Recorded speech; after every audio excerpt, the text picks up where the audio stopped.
जब आपकी क्रिएट की हुई रेसिपी अगर हिट हो जाए तो सच में डांस करने का मन करता है, क्योंकि बिना अवन के सिंपल इंग्रेडिएंट से सिर्फ पैन में बनाई हुई ये रेसिपी इज टू गुड। आपने blueberry, strawberry, Nutella cheesecake तो बहुत सुना होगा, बट लेमन चीज केक आपने शायद ही कहीं ट्राई किया होगा। तो ये रेसिपी क्रिएट करने के पीछे मेरा सबसे बड़ा मोटिव कि फ्रिज में से बाहर निकलने के बाद भी ये चीज केक फर्म रहे, बिकॉज नॉर्मल मार्केट की चीज केक फ्रिज में से बाहर निकालते ही काफी सॉगी से हो जाते हैं। दूसरी खासियत, इसमें अवन की जरूरत बिल्कुल भी नहीं है, और जब भी बेकिंग करते हैं ना बहुत सारे बर्तन लगते हैं, तो इस रेसिपी के अंदर सिर्फ पैन के अंदर आप सारी चीजें मिक्स करेंगे और पैन में ही ये चीज केक बनके रेडी भी हो जाएगा। मतलब ढेर सारे बर्तन का कोई झंझट नहीं। और लेमन चीज केक के ऊपर टॉप की हुई ये लेयर आपको लिटरली लेमन खाने वाली फील देगी। क्रम्बली, खट्टा, मीठा और चीजी, ये एक परफेक्ट कॉम्बिनेशन है। और सबसे जरूरी बात, ये बहुत ही जल्दी से बन जाती है। तो यहाँ पे मैंने कोई भी मिक्सिंग बाउल नहीं लिया, बस यही पैन में हम चीज केक की चीजों को मिक्स करेंगे और इसी में ही हम उसको कुक करेंगे। इसमें सिर्फ 5 सिंपल इंग्रेडिएंट्स लगेंगे। सबसे पहले हमें ले लेना है अमूल का छोटा वाला फ्रेश क्रीम का पैक, जो कि 250 ml का आता है। फिर उसमें डालेंगे दूसरा इंग्रेडिएंट जो है मिल्क मेड, जिसको हमें 2/3 डालना है। आप चाहो तो पूरा 1 कप भी ले सकते हो, बट मुझे ज्यादा स्वीट नहीं चाहिए था तो मैंने 2/3 डाला है। इंग्रेडिएंट्स की सारी लिस्ट हर वीडियो की जैसे मैं एंड में टैग कर दूंगी, तो आप जरूर वीडियो एंड तक देखना। तीसरा मेजर इंग्रेडिएंट है डिलेक्टा का क्रीम चीज, जो हमें पूरा 150 ग्राम का छोटा पैक इसके अंदर डाल देना है। और मैंने ना जानबूझ के ये स्मॉल पैकेट इंग्रेडिएंट्स यूज किए हैं, ताकि पूरा पैकेट यूज करने पर हमें मेजरमेंट को ज्यादा दिमाग में रखना ना पड़े और हमें जब भी मन करे तब ये रेसिपी हमारे लिए बनाना बहुत ज्यादा इजी हो जाए। तो पूरा छोटा वाला फ्रेश क्रीम, पूरा छोटा वाला डिलेक्टा, 1 कप मिल्क, इन सारी चीजों को है ना बहुत अच्छे से मिक्स कर लेना है, ताकि कोई भी लम्प्स ना रह जाए। और जब ये मिक्सचर पूरी तरह से मिक्स हो जाए ना अच्छे से, तो हम इसके अंदर अब डालेंगे 3 से 4 चम्मच कॉर्नस्टार्च के। जी हाँ, गैस पे चढ़ाने से पहले ही आपको ये सारी चीजें मिक्स करके रेडी कर देनी है। तो कॉर्नस्टार्च हमारा चौथा इंग्रेडिएंट है, जिसको 3 से 4 चम्मच हमें डाल के अगेन बहुत अच्छे से मिक्स करना है। मतलब थोड़ा सा भी लम्प्स ना रहे, वैसे एकदम प्रॉपर मिक्स करना है। और हमारा 5वां सबसे हीरो इंग्रेडिएंट है ये इटालियन लेमन, जो आपको जेप्टो पे आराम से मिल जाएगा। जेप्टो, ब्लिंकिट या कोई भी आपके मेन सब्जी मार्केट में आपको ये बड़ा वाला फ्रेश इटालियन लेमन जो मिल जाएगा। अगर ना भी मिले तो आप सादे वाले लेमन आराम से इसमें यूज कर सकते हो, कोई दिक्कत नहीं है, बट ध्यान रहे लेमन फ्रेश होना चाहिए। अब सबसे पहले एक ग्रेटर की मदद से हमें लेमन की जो ऊपर वाली येलो स्किन होती है ना, इसको ग्रेट कर लेना है। बस ध्यान रहे कि आपको सिर्फ पीला वाला पार्ट निकालना है। अगर व्हाइट पार्ट अगर आप इसमें से निकालते हो तो उसमें थोड़ा कड़वापन रहता है, तो सिर्फ येलो वाला जो कवरिंग है वो आपको पूरा ग्रेट कर लेना है। अब नींबू का जो ये वाला पार्टिकल होता है ना, इसको जेस्ट बोलते हैं। सिमिलरली आप ऑरेंज का भी ऐसे जेस्ट निकाल सकते हो अगर आप ऑरेंज चीज केक बनाते हो। लेमन जेस्ट हमने इसलिए ग्रेट किया क्योंकि ये जेस्ट के अंदर है ना लेमन का सबसे ज्यादा टेस्ट और फ्लेवर रहता है, तो ये हमारा नेचुरल एसेंस का काम करता है। क्योंकि ये जेस्ट के अंदर लेमन का फ्रेश स्मेल, फ्रेश फ्लेवर, सब कुछ आपको परफेक्टली मिल जाता है, इसलिए ये लेमन जेस्ट बहुत सारी रेसिपीज में यूज किया जाता है।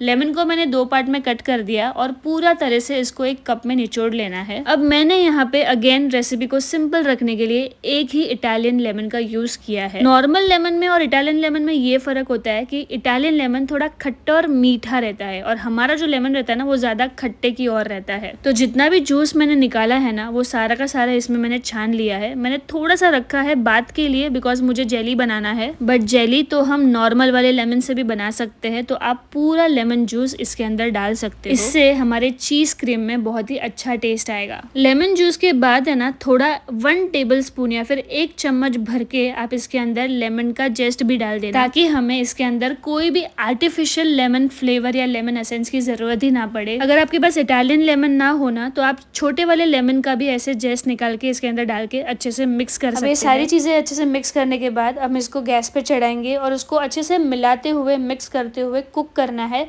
8 से 10 मिनट के लिए। अब ऐसे नॉर्मली माना जाता है कि सेट्रिक वाली चीजें जब हम कुक करते हैं ना तो उसका फ्लेवर डल हो जाता है। तो अगर आपको सही लगे तो लेमन जूस जो है आप कुक करने के लास्ट में डाल सकते हो, मतलब एंड के टाइम पे जब आप गैस बंद करने वाले होते हो। मुझे उसकी इतनी जरूरत नहीं लगी, बिकॉज हम वैसे भी इसको इतना ओवर कुक नहीं करने वाले हैं। हार्डली 7-8 मिनट के लिए अच्छे से कुक करना है, जब तक ये पूरा थिक थिक पेस्ट बन के रेडी ना हो जाए। एक बार इस तरीके से थिक पेस्ट बन के रेडी हो जाता है, आप गैस की फ्लेम को ऑफ कर लेना। अब यहाँ पे मैंने थोड़ी सी गलती कर दी, जो क्रम्बल मुझे पहले बना के रेडी कर देना चाहिए था वो मैं अब बना रही हूँ। अब इसमें दिक्कत ये हो जाती है कि आप अब जाके ये सब करने बैठोगे ना तो आपका बनाया हुआ जो पेस्ट है वो गाढ़े होते जाएगा और उसमें गट्टे बनते जाएंगे। तो मेरा आपको यही एडवाइस है कि आप जो बिस्किट का क्रम्बल है ना वो पहले ही बना के रख देना, फिर जाके आप वो पेस्ट को कुक करना, ताकि आप वो गर्मा गर्म पेस्ट को कुक होते ही यूज में ले सके। बट खैर मेरे से थोड़ी गलती हो गई थी तो मैंने इसको सही भी कर लिया था।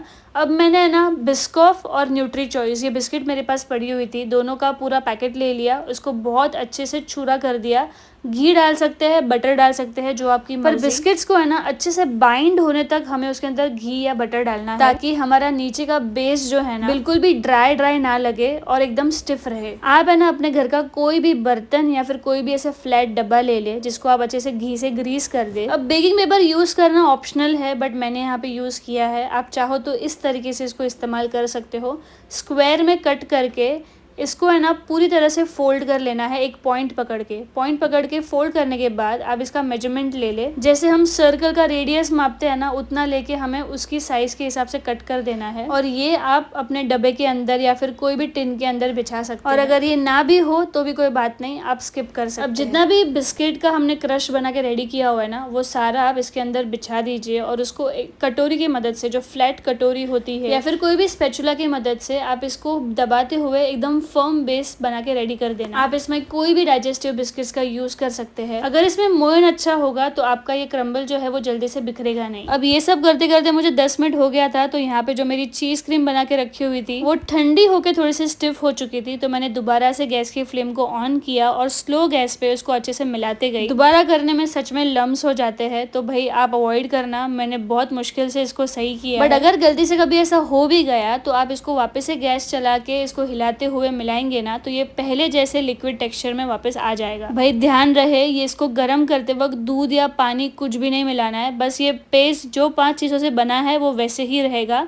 और ये क्रम्बल के ऊपर हमें ये पेस्ट को अच्छे से बिछा के अच्छे से इक्वल वे में स्प्रेड कर देना है। अब देखा जाए तो यहाँ पे लेमन चीज केक बना के बिल्कुल रेडी है। अब इसको ऐसे ही ठंडा होने के बाद अगर आप फ्रिज में रख दोगे ना तो सच में ये 15 से 20 मिनट के अंदर परफेक्टली सेट हो जाएगा। मतलब इसको सेट होने के लिए भी ज्यादा टाइम नहीं लगता। आप इसके ऊपर ऐसे ही थोड़ा लेमन जस्ट स्प्रिंकल करके खा सकते हैं, बट अगर आपको और उसको फैंसी करना है तो फिर आप उसी पैन को धो के एक कटोरी पानी ले लीजिए, 3 से 4 बड़े चम्मच शक्कर के और एक जो चम्मच लेमन जस्ट बचा हुआ रहेगा उतना डाल दीजिए।